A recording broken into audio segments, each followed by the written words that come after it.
한 철학자가 있습니다. 그는 15살 때부터 정비소에서 일하며 기술을 배웠죠. 이때부터 그는 기계정비의 매력에 푹 빠졌고요. 돈을 모아 자신의 자동차를 직접 개조해보기도 했습니다. 시간이 흘러 성인이 된 그는 석사과정을 마치고 한 기업에 취직하는데요. 그가 맡은 업무는 학술 논문을 읽은 다음 색인을 분류하고 개요를 작성하는 거였죠.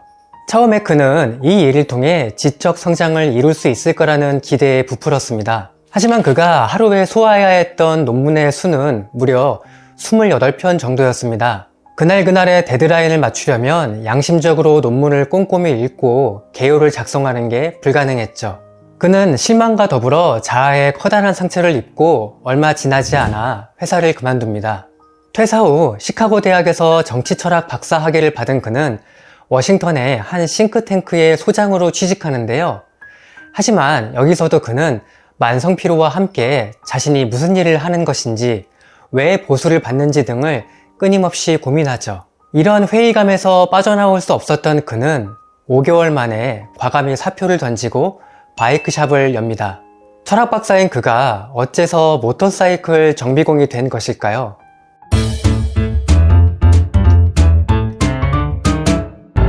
안녕하세요, 준혜서재입니다. 오늘 소개해드릴 책은 철학자이자 모터사이클 정비공이기도 한 매튜 크로포드의 손으로 생각하기입니다. 손으로 생각하기는 제가 무척 인상 깊게 읽은 책인데요. 다른 독자들의 경우에는 내용은 좋은데 좀 어렵다는 반응이 있더라고요. 그런데 제가 책을 다 읽고 난 다음에 인덱스를 붙였던 문장들을 다시 타이핑으로 옮겨놓고 이 부분들만 다시 읽어봤는데요. 그 내용들이 아주 단순하고 명쾌했습니다.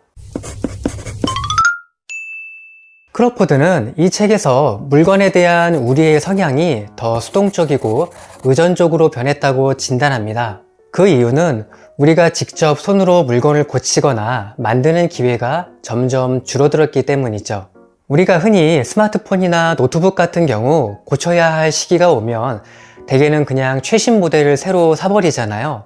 꼭 수리가 필요하면 AS 센터에 가는 정도인데 고친다기보다는 부품을 새로 교체하거나 전체적인 사양을 업그레이드하는 시기죠.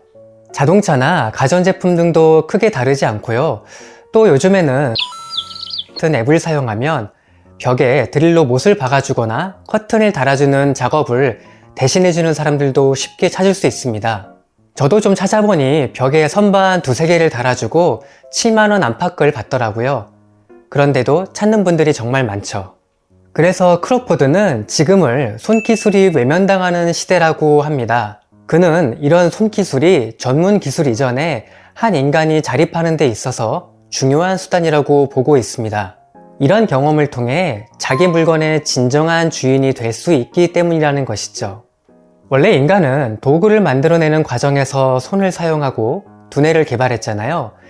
인류의 역사가 석기시대, 청동기 시대처럼 인간의 삶을 변화시킨 도구의 이름으로 정의될 정도죠. 이 책은 인간이 자아를 찾기 위해서는 뭔가를 만들고 다루며 그것을 통해 세상과 마주쳐야 한다는 걸 강조하고 있습니다.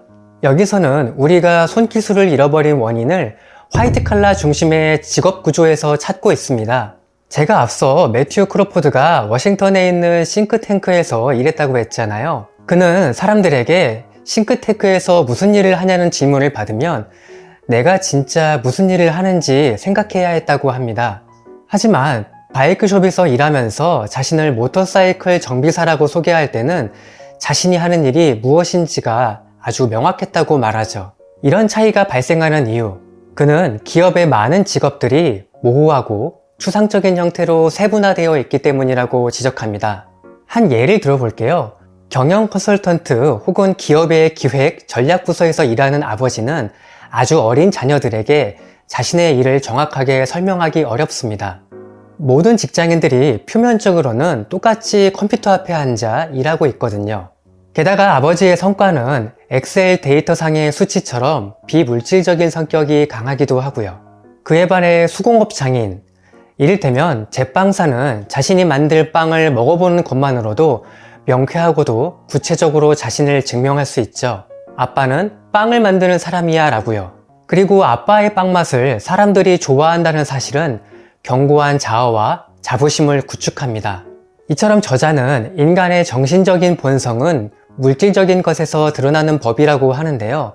많은 이들이 여가 시간에 요리나 목공예처럼 손으로 하는 활동에 관심을 갖는 이유 또한 여기서 찾을 수 있다고 봅니다. 그는 손으로 작업하는 능력을 통해 세상에 자신을 구체적으로 표출하는 만족감을 느끼면 사람이 차분하고 느긋해진다고 말합니다.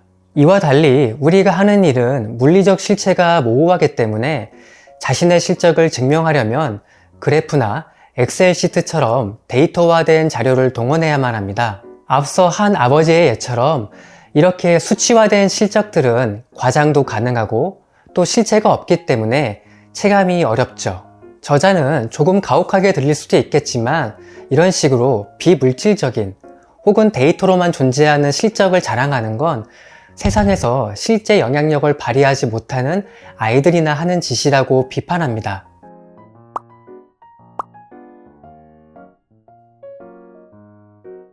하지만 수작업을 할 때에는 자신이 만든 빵이나 건축물 혹은 수리한 모터사이클처럼 구체적인 물질이 있기 때문에 만족감이 더 높을 수밖에 없다고 설명합니다.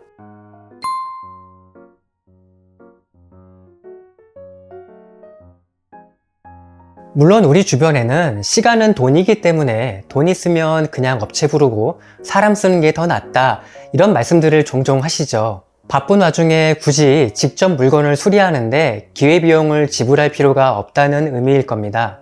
그런데 저자는 이런 기회비용 개념이란 인간의 경험이 시간당 얼마씩의 추상적 통화로 대체될 수 있기 때문에 바람직하지 않다고 봅니다.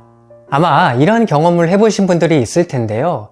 힘들고 시간도 오래 걸리지만 직접 도배를 마쳤을 때 혹은 직접 뜨개질로 가족의 스웨터나 장갑을 완성했을 때 느끼는 기쁨 등은 단순히 시급으로 환산할 수는 없죠.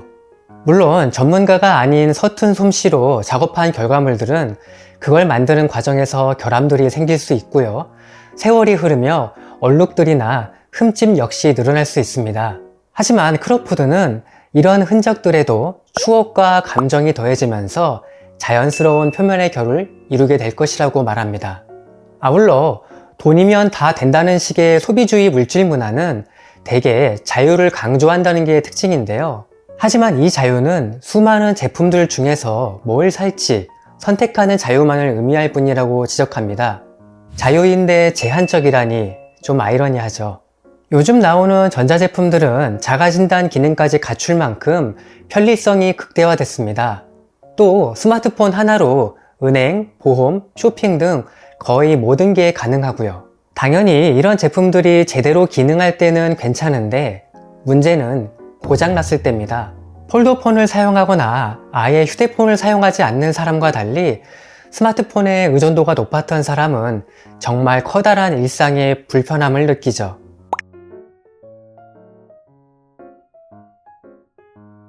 마찬가지로 어느 날 갑자기 냉장고가 멈추거나 보일러가 터졌거나 비데가 고장난 상황 등도 당혹스러울 수 있습니다. 다시 말해 편리성이 높아질수록 장비는 더욱 복잡해졌기 때문에 수리기사를 부르거나 서비스 센터를 찾아가야만 해결이 가능해진 것이죠. 크로포드는 이런 불편한 상황들을 통해 우리가 생각보다 독립적이거나 자유롭지 않다는 것을 지적합니다. 고쳐 쓸 수 있는 능력이나 의지가 없을수록 자신의 물건을 통제할 수 없다는 무력감이 곧 스트레스로 바뀌는 것이죠.